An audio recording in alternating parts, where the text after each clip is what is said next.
Okay. Good morning. We're at a park that represents school. Do you know why? Why? Tell us why, Kevin. Oh, we are on this beautiful home stretch. For the high school, you finished already.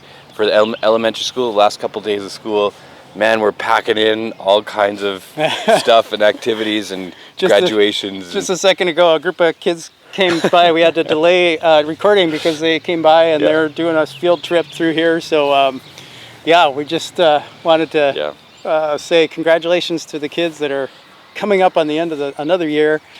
Also, request prayers for the families as kids are at home now and navigating just a change of pace. It's great, it's beautiful, but for some it's a challenge, and pray we just want for those parents. Pray for the parents. Pray for those and parents. For the kids, it can be, even though they are so excited, most of them, it can be tough, but so that's something that we're excited about. I think Thursday is the last day. So for the most part, and so we can be thinking about parents and people traveling and just keep praying for each other in that way. Let's look back. This Sunday, the passage on Sunday was a tough passage because it's the death of Jesus, that Jesus died. But as I studied it and pondered it and prayed about it, and as we talked about it on Sunday, it was so beautiful, I thought. And isn't it funny how this is literally the lowest point in human history, in all of universe history, and yet because you know the ending, it's not so bad. Not for us. It's not so bad for us, right? Actually, because you know the end. It's beautiful for us because Jesus was abandoned so that we don't have to be. Right. God says he'll never leave us or forsake us. You know why? Because he forsook Jesus on our behalf, right? Yeah. He forsook Jesus because he took all our pain, all the punishment of all our sin and shame and guilt, all of that upon himself, the wrath of God, so that we don't have to. He was crushed so that we don't have to. So, but backing up a little bit, we're getting deep quick. I talked about an experience that I had in the darkness when I had a panic attack, right? Yeah. And experienced anxiety in a way I didn't understand before. Have you had an experience in the dark like that, or? I mean, there's a few. The one that kind of comes to mind is I remember there was one time where I was laying in bed, maybe 11 o'clock at night or something like that, and just there was just this strange sound in my room, and I couldn't figure out what it was. And I got up, turned the light on to. Was this before you're married, or? Oh, this was maybe I should have said that. This was probably when I was 8 or 9. Okay, yeah. And just this strange sound in my room, and it just kind of freaked me out. Yeah. It actually kind of just scared me. I didn't know what it was. And for some reason I kind of felt just this fear about it. Yeah. Yeah. And it was just a weird noise. Mm-hmm. And I'm pretty sure it was just my alarm clock, just ticking or being something. weird. Yeah. It was a digital alarm clock, so it was making a popping sound or something. But I remember actually being really scared, and because of what I feel like my parents had also taught me in some of those things too. Okay, what do we do when we're scared in the dark? And same thing, we've kind of tried to teach our kids Psalm 27, the Lord is my light and my salvation. Therefore, I will not be afraid. Yeah.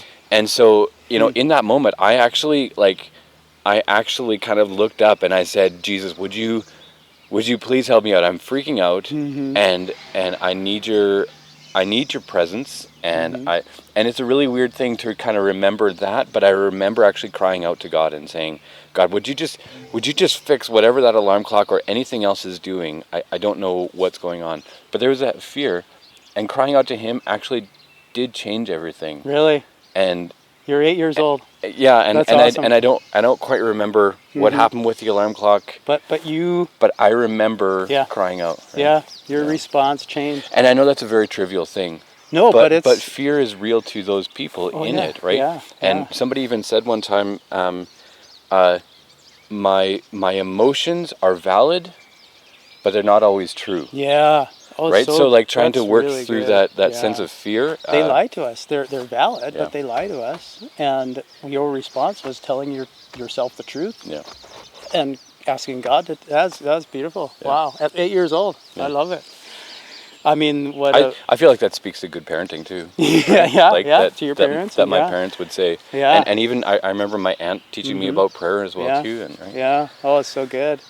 Your story reminded me of a time when I was probably 17, and we lived kind of out in the country a little bit, and there was this road, we call it the tunnel road, because it's like you drive into the forest, and it's just the road going through the forest, and it feels like the trees are a tunnel over, it's all dark.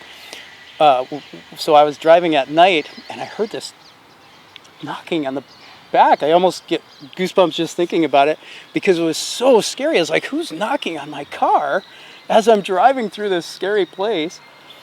And then eventually I realized it was my hockey stick hitting the window, but it was just so scary. I was like, I felt like what I imagine you feeling at 8 years old in the bed. But Yeah. but okay, so yes, as you said, it's almost trivial. It's not, because it's real, but there are times when darkness prevails at a deeper level. Like one time that I just remember, a really hard time in our family's life was. I think I might have even talked about it at church one time, but Gabe was about 3 months old. In his first 3 months, he had colic, and he was crying all the time, and we were trying to carry him around. And I just wasn't a very mature parent, so I was angry, at him, but I was trying not to be. But then after he kind of got through colic, our father-in-law had been here to help us out because Cheryl was ill, and they were living with us, and then he had a stroke, and he was in the hospital, and we didn't know for 6 weeks whether he would make it or not. He ended up not, but for 6 weeks we didn't know, and in those moments, it was all-consuming. And it just, like, as I look back, that was kind of a darkness, a metaphorical darkness around, and yet God showed His grace again. And I was a youth pastor. I went to the senior pastor, and I said, I'm not able to do youth ministry right now the way, should I quit? And my pastor said something that I'll never forget, and I love him for this, for many other things too, but for this. He said to me, Jeff, live through it, and, journal and whatever, and then tell us about it. How did God carry, and then when I did share that as a sermon, that was probably one of the most powerful sermons up to that point in my ministry. But the grace that my pastor showed me that represented the grace of Jesus, and just knowing that God was walking through, even though we didn't feel Him or whatever. So I don't know, just this passage really touches life. Like, we are afraid often, and darkness does feel consuming, and because Jesus went through it alone, we don't have to. He walks through it with us, and even when we don't feel Him, when our emotions lie to us, He is carrying us through. I just find this a wonderful passage. And even like you said, like it's the middle of the day. It doesn't just get dark for no reason at all. Like, there was a miracle behind it, and it's almost like God said, okay, everybody needs to pay attention. Yeah. Dark. Yeah. Right? And it's like he needed those people to say something is happening here. Pay attention. Well, I've heard it described too, like, if God is dying, like, of course everything is going to be dark. Yeah, right? all like, creation cries out. Yeah. But anyways, we just encourage you to ponder and to talk about what's our response. Like, I don't want to say we have to do something.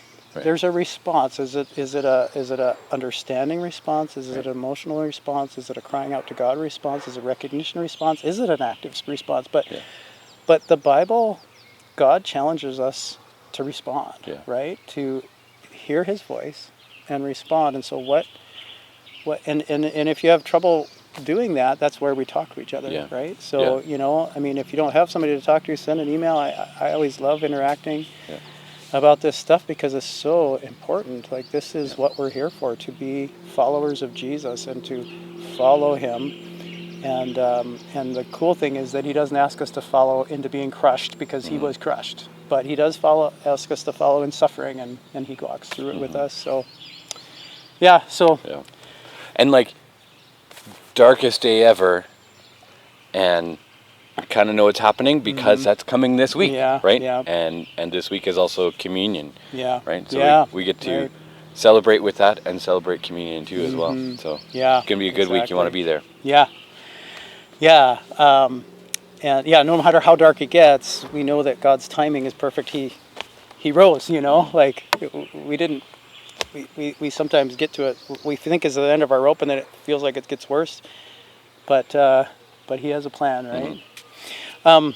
So that's this Sunday, moving on. And then the following Sunday is the July 9 West Side Days celebration service that starts at 9:30, and we've shown the video on where to park to get shuttle service if you feel like it'll be tough to park and to get down to where we are. But we want everybody to be encouraged to come. We're excited to join other churches. This is something we're trying to we try to see where God's at work and join Him, and this is something that we think God is at work in. Our all of us coming together. But part of what makes this is more than a celebration service. The whole weekend is a celebration of West Kelowna, and our Jeff Bjorgen from Emmanuel Church is the volunteer coordinator for the weekend, because we're trying to, as churches, come together and serve our community. So there's like 13 different volunteer spots that they've asked us, our church, to help with. So that's in our weekly email.